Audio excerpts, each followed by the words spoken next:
중보기도자를 찾으시는 하나님이라는 제목으로 말씀을 증거하겠습니다. 모든 성도는 기도하며 살아야 합니다. 기도는 성도의 호흡이기 때문에 그렇습니다. 우리가 숨쉬지 않으면 육체가 죽듯이 성도가 기도하지 않으면 육체는 살아있지만 영적으로 죽습니다. 육체적으로 죽는 것도 큰일이지만 영적으로 죽는 것은 사실 더 큰 일입니다. 성도는 평안할 때일수록 하나님과 친밀한 교제를 목표로 해서 기도해야 하고, 내 힘으로 해결할 수 없는 문제들이 있을 때는 하나님의 도움을 받기 위해서 하나님 앞에 기도해야 합니다. 어떤 책에서 다음 구절을 발견하고는 큰 감동과 도전을 받았습니다. 영어로는 이렇습니다. When man works, man works. When man prays, God works. 사람이 일하면 사람이 일할 뿐이지만, 그러나 사람이 기도하면 하나님이 일하신다는 것입니다. 인간의 능력이 보통 대단한 것이 아닙니다. 그렇지만은 이 구절은 성도의 기도의 능력이 얼마나 대단한가, 그것을 잘 표현해주고 있습니다. 일꾼이 하루 종일 삽질하면 꽤 많은 땅을 팔 수가 있습니다. 그것은 포크레인으로 두세 번 뜨는 것과 비교해 볼 때 너무나 미미합니다. 그래서 일하다가 잠시 멈추고 하나님의 도움을 구하는 기도를 병행하면 하나님께서 포크레인으로 일해 주시는 것입니다. 너는 내게 부르짖으라. 네가 알지 못하는 크고 비밀한 일을 내게 보이리라 하셨습니다. 여러분, 비밀한 것은 다 작습니다. 그런데 여기 하나님이 크고 비밀한 일을 내게 보여주리라 했어요. 하나님은 비밀한 것이지만 우리를 위해서 큰 것을 준비해 두셨는데, 그것은 우리가 기도할 때에 그것을 보여줍니다. 우리가 부르짖어 기도하면 바닷속으로 난 길도 보여주시고, 하늘 양식을 비같이 내려주시고, 한 번도 싸워보지 않는 전쟁, 그런 전쟁에서 하나님이 앞서가셔서 싸워주시고 승리를 우리에게 안겨주십니다. 기도할 때 그렇게 해주세요. 한편 모든 성도는 중보기도자로 살아가야 합니다. 중보기도자는 자신을 제외하고 교회와 나라와 민족, 또 가족과 이웃을 위해서 기도하는 자입니다.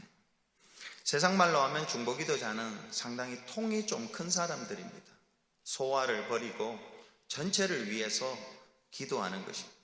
자신을 잊어버리고 큰 것을 붙잡고 기도하는 사람이 중보기도자입니다. 성경은 중보기도자의 역할이 얼마나 우리가 생각하는 것 이상으로 중요한지 그것을 잘 보여줍니다. 창세기 18, 19장에 소돔과 고모라의 이야기가 나옵니다. 소돔과 고모라 하면 우리가 얼마나 죄악이 많고 그 죄악의 하늘을 찔렀는지 그것을 우리가 알 수 있습니다. 하나님이 심판하셨습니다. 그런데 하나님이 소돔과 고모라를 심판하실 때 그 심판하신 이유가 그들의 죄악 때문이기도 하지만 10명의 의인이 없었기 때문임을 우리는 압니다. 그 의인 10명이 무엇입니까? 중보기도자입니다.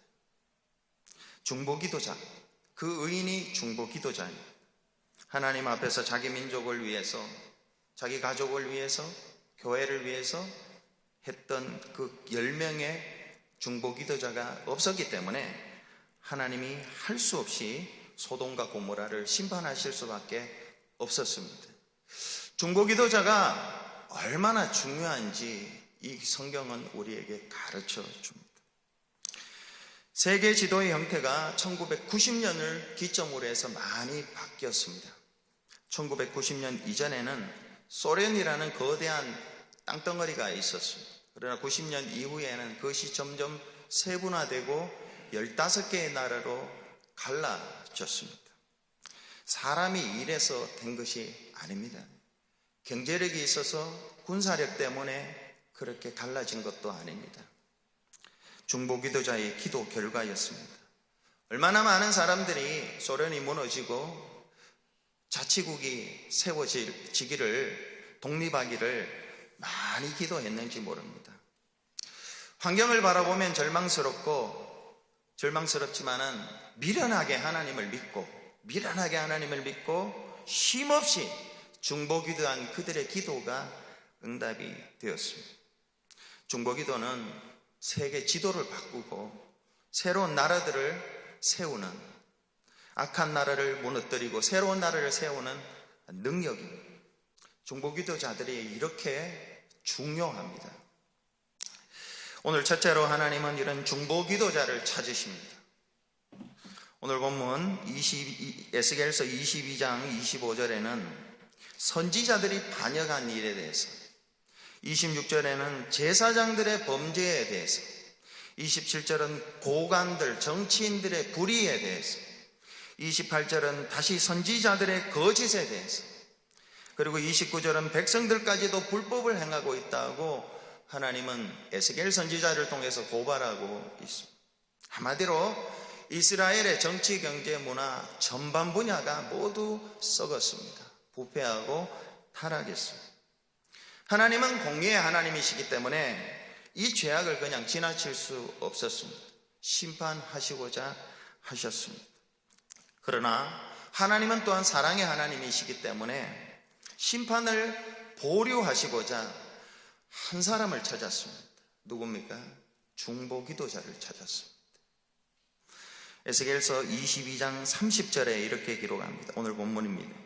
이 땅을 위하여 성을 쌓으며 성 무너진 데를 막아서서 나로 하여금 멸하지 못하게 할 사람을 내가 그 가운데에서 찾다가 찾지 못하였으므로.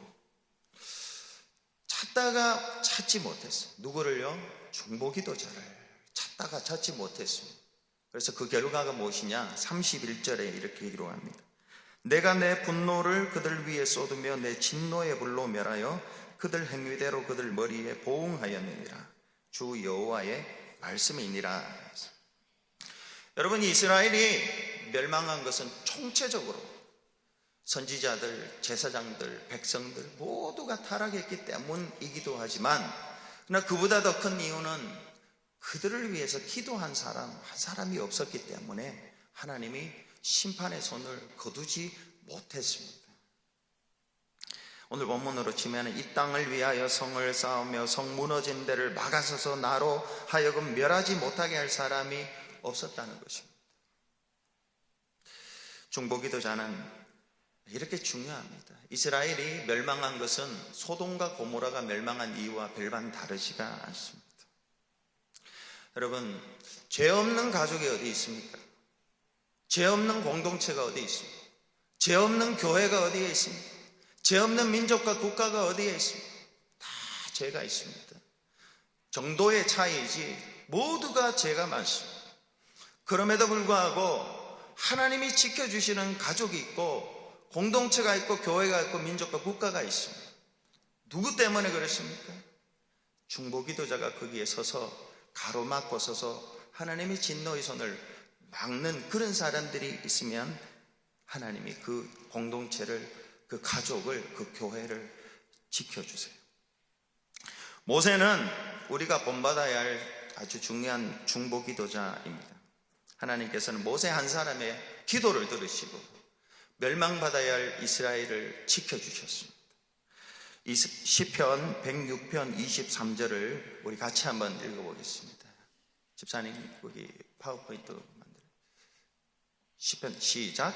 그러므로 여호와께서 그들을 멸하리라 하셨으나 그가 택하신 모세가 그 어려움 가운데에서 그의 앞에 서서 그의 노를 돌이켜 멸하지 아니하게 하였도다.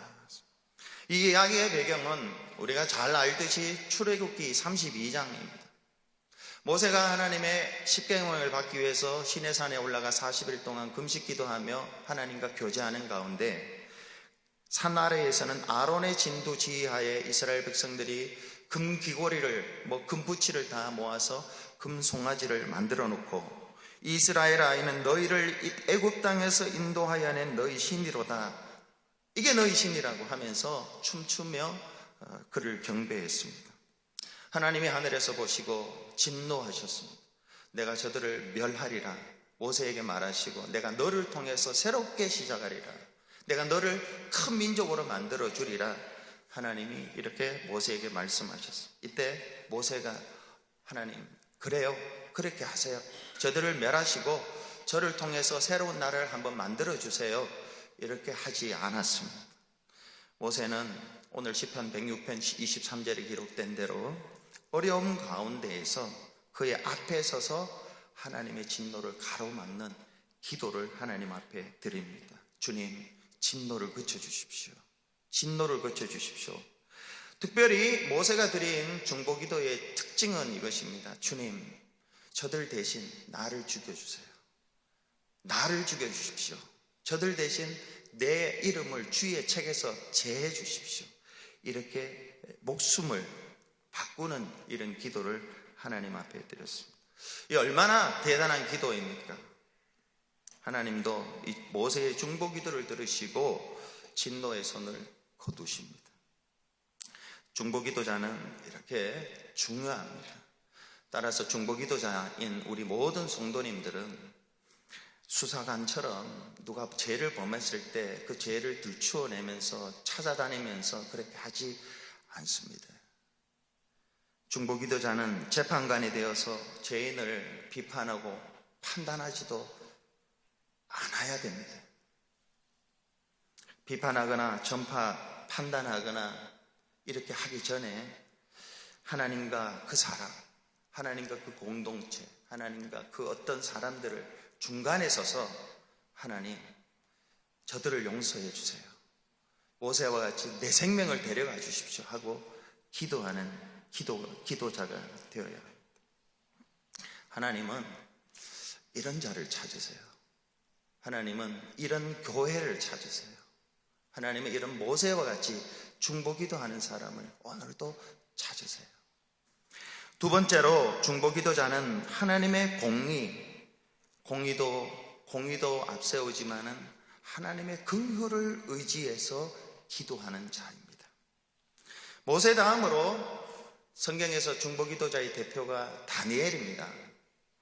다니엘은 약소국 출신이었음에도 불구하고 강대국에서 정권이 4번이나 바뀌는데도 불구하고 국무총리를 자리를 놓치지 않았던 너무나 신비하고 놀라운 인물입니다. 그것은 그에게 지식이 있었거나 경험이 있었거나 누가 뒤에서 받쳐줬거나 이런 것이 아니었습니다. 하나님이 그를 지켜주셨습니다. 그는 하나님을 너무 잘생겼습니다. 하나님을 너무 잘생겼습니다. 그리고 그는 특별히 중보기도자였습니다. 우리가 이 교훈을 잊지 말아야 합니다. 하나님을 잘생기면 승리합니다. 복을 받고 받은 복을 유지할 수 있습니다. 다니엘서 6장에 다리오 왕 시절에 3명의 총리가 있었다고 성경은 기록하고 그 3명의 총리 가운데 가장 유능했던 사람이 다니엘이라고 성경은 기록합니다. 다른 2명의 총리는 그 다리오 왕 그 민족 사람이었고 다니엘은 유대인이었습니다. 유대인인 다니엘이 가장 총명했습니다. 그래서 2명이 질투하고 시기했습니다. 그런데 아무리 흠을 잡아내려고 해도 흠이 보이지 않았습니다. 예수 믿는 사람이 이렇게 살아야죠. 흠을 찾으려 해도 흠이 보이지 않을 정도로 그렇게 살아야 됩니다. 그럼에도 불구하고 이 2명은 왕에게 이야기해서 하나의 금령을 만들어서 30일 동안에 어떤 신상을 만들고 절하면 이 사람을 사자굴에 넣으리라고 그런 금령을 제정하게 만듭니다. 이 다니엘은 이 금령을 알았습니다. 그럼에도 불구하고 그가 어떻게 행동했는가? 여러분 같으면 어떻게 행동하겠습니까? 다니엘은 이렇게 했습니다. 다니엘서 6장 10절입니다. 우리 같이 한번 읽어보겠습니다. 시작. 다니엘이 이 조서에 왕의 도장이 찍힌 것을 알고도 자기 집에 돌아가서는 윗방에 올라가 예루살렘을 향한 창문을 열고 전에 하던 대로 하루 3번씩 무릎을 꿇고 기도하며 그의 하나님께 감사하였더라. 여러분,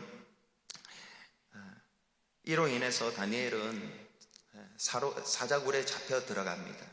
그렇지만 하나님이 거기서 건져주시고 대신 그를 억울하게 만들었던 사람을 사자굴에 집어넣어서 다 죽게 만드십니다. 하나 궁금한 것은 여러분, 하루에 3번씩 다니엘이 기도한 내용이 무엇일까 하는 것입니다. 무엇을 기도했을까요? 다니엘이 그것은 바로 조국 이스라엘을 위한 중보 기도였습니다. 예루살렘을 향하여 창문을 열고 전에 하던 대로 하루에 3번 기도하며 감사하였더라. 하나님이 반드시 응답해 주실 것을 믿고 감사한 거죠. 자기 조국을 위하여, 자신을 위해서 기도하지 않았어요. 조국을 위하여 그는 거기에서 목숨을 걸고 사자굴에 들어갈 줄 알면서도 그는 그 기도를 한 것입니다. 그 기도의 내용이 다니엘서 9장 16절에서 19절까지 있습니다. 좀 길지만 우리 파워포인트 보시면서 기도하는 마음으로, 여러분 조국을 위해, 교회를 위해서 기도하는 마음으로, 함께 기도하는 마음으로 읽어보겠습니다. 같이 시작. 주여 구하옵나니 주는 주의 공의를 따라 주의 분노를 주의 성 예루살렘 주의 거룩한 산에서 떠나게 하옵소서. 이는 우리의 죄와 우리 조상들의 죄악으로 말미암아 예루살렘과 주의 백성이 사면에 있는 자들에게 수치를 당함이니이다. 그러하온즉 우리 하나님이여, 지금 우리 주의 종의 기도와 간구를 들으시고 주를 위하여 주의 얼굴빛을 황폐한 성소에 비추시옵소서. 나의 하나님이여, 귀를 기울여 들으시며 눈을 떠서 우리의 황폐한 상황과 주의 이름으로 일컫는 성을 보옵소서. 우리가 주 앞에 간구하옵는 것은 우리의 공의를 의지하여 하는 것이 아니요 주의 큰 긍휼을 의지하여 함이니이다. 주여 들으소서. 주여 용서하소서. 주여 귀를 기울이시고 행하소서. 지체하지 마옵소서. 나의 하나님이여, 주 자신을 위하여 하시옵소서. 이는 주의 성과 주의 백성이 주의 이름으로 일컫는 바 됨이니이다. 여러분, 다니엘의 중보기도의 특징은 2가지로 정리할 수 있습니다. 첫째는 이스라엘의 죄를 자기의 죄로 만들고, 그래서 우리의 죄라고 다니엘은 기도하고 있습니다. 여러분, 다니엘이 무슨 죄가 있습니까? 무슨 죄를 저질렀습니까? 조상들이 지은 죄죠. 다른 사람들이 지은 죄죠. 그런데 이 다니엘은 우리의 죄라고, 다니엘서 9장을 전체를 읽어보면요, 우리라는 이 복수 대명사가 얼마나 많이 나오는지 모릅니다. 전부 우리의 죄라고. 이게 첫 번째 특징입니다. 중보기도자는 남이 지은 죄를 내 죄라고 하는 것입니다. 내가 지었다고, 우리의 죄라고 그렇게 하는 것입니다. 연대 책임을 집니다. 이게 하나님의 사람입니다. 하나님이 이런 사람을 찾으세요. 2번째는 하나님을 공의를 인정해요. 하나님의 공의를 앞세우지만은 의지하는 것은 하나님의 긍휼을 의지해요. 여러분, 하나님의 공의를 앞세운다는 말은 무슨 말이냐면, 우리가 죄 지었습니다. 그 죄에 대한 벌을 받는 것이 마땅합니다. 하나님의 공의 앞에 우리가 범죄한 것 맞습니다. 변명하지 않는 것입니다. 내 때문이 아닙니다. 내가 지은 죄가 아닙니다. 이렇게 하지 않아요. 저분의 죄도 내가 지었고 내가 잘못했습니다. 하나님, 내가 하나님의 진노의 심판 받는 것이 마땅합니다. 수치당하는 것이 마땅합니다. 지금 수치당하는 이것보다 사실은 훨씬 더 많이 수치를 당해야 되는 것이 접니다. 우리입니다. 이게 하나님의 공의를 앞세우는 것입니다. 변명하지 않습니다. 오늘 본문 다니엘서 9장 7절에 우리 같이 한번 읽어보겠습니다. 9장 7절 같이 시작. 주여, 공의는 주께로 돌아가고 수치는 우리 얼굴로 돌아옴이 오늘과 같아서. 여기 보세요. 주의 공의는 주께로 돌아가고, 이것은 주님은 공의를 행하시는 것이 마땅하고, 수치는 우리 얼굴로 돌아옴, 수치당하는 것이 우린 맞습니다.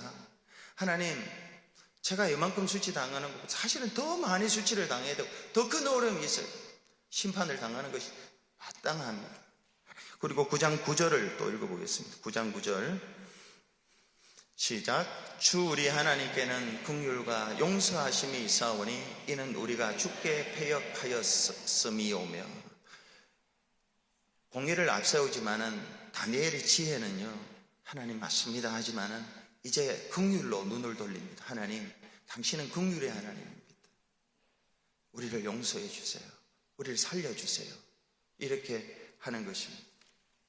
또한 18절 하반절에도 이렇게 기록되어 있습니다. 우리가 주 앞에 간구하옵는 것은 우리의 공의를 의지하는 것이 아니요 주의 큰 긍휼을 의지함이니이다. 공의를 의지하는 게 아니에요. 하나님의 긍휼을 의지하고 공의를 앞세우고 하십니다. 그렇지만 하나님 긍휼을 의지하여 우리 용서해 주시고 살려주세요. 이렇게 기도하는 거예요. 이게 중보기도자의 기도의 방법입니다. 다니엘이 이렇게 기도했어요. 그랬더니 하나님이 이렇게 응답을 하셨습니다. 다니엘서 9장 21절 23절까지 같이 또 읽어보겠습니다. 시작. 곧 내가 기도할 때에 이전에 환상 중에 본 그 사람 가브리엘이 빨리 날아서 저녁 제사를 드릴 즈음에 내게 이르더니 내게 가르치며 내게 말하여 이르되 다니엘아 내가 이제 내게 지혜와 총명을 주려 왔느니라. 곧 내가 기도를 시작할 즈음에 명령이 내렸으므로 이제 내게 알리러 왔느니라. 너는 크게 은총을 입은 자라. 그런즉 너는 이 일을 생각하고 그 환상을 깨달을지니라. 중보기도자 다니엘은 민족의 죄를 내가 지었습니다. 우리의 죄입니다.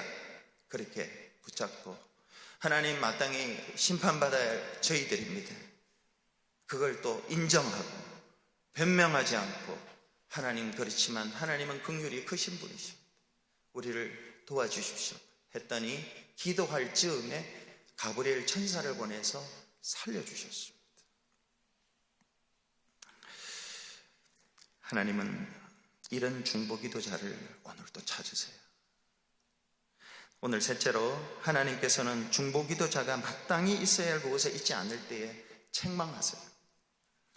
자, 마지막으로 에스겔서 13장 5절을 같이 합독해 보시겠습니다. 시작. 너희 선지자들이 성 무너진 곳에 올라가지도 아니하였으며 이스라엘 족속을 위하여 여호와의 날에 전쟁에서 견디게 하려고 성벽을 수축하지도 아니하였느니라. 이 내용은 선지자들이 마땅히 있어야 할 곳에 있지 않았다고 하나님이 책망하시는 내용입니다. 선지자는 여기서 중보기도자로 바꿀 수도 있습니다. 성 무너진 곳에 올라가서 성을 쌓고 무너지지 않도록 지켜내야 되는 이러한 일을 하지 않은 것에 대해서 하나님이 책망을 하고 계십니다. 여러분, 신앙생활을 하면서 하나님이 우리에게 남의 허물을 듣게 하실 때가 있습니다. 남의 허물을 보게 하실 때도 있습니다. 이때 우리는 한번 물어봐야 돼요. 하나님 왜 이런 걸 듣게 하시고 왜 이런 걸 보게 하실까요? 왜 그럴까요? 그걸 전파하라고? 그걸 비판하라고? 그걸 정죄하라고요? 그건 아닙니다. 성경은 그렇게 나오지 않습니다. 그러지 말고 하나님이 그 중간에 서서 그들을 위하여 중보기도하라고 하나님이 그렇게 세우셨습니다. 우리 베다니 교회가 이런 중보기도자로 살아가시고 하나님께서 이런 자를 찾으십니다. 오늘 또 이런 중보기도자로 살아가는 우리 베다니 교회 교우들 다 되시기를 바랍니다. 기도하겠습니다.